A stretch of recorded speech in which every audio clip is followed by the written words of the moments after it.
Okay, let's change that table saw blade.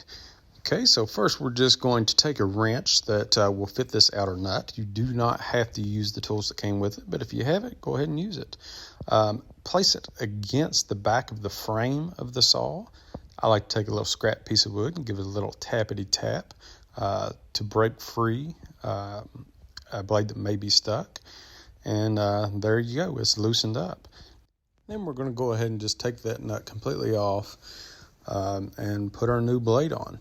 There's several reasons why you would change the blade, dull blade, or you may want to just change it from a ripping blade to a more fine-tooth joining blade.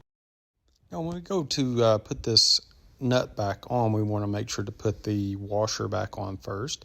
But there's a couple different ways that you can do this. You can use the tools that came with it, and again, if you do not have it, you can take any wrench, put it on the outside of the nut, and you can actually hand tighten the blade by pushing the wrench towards the back and pulling down on the blade.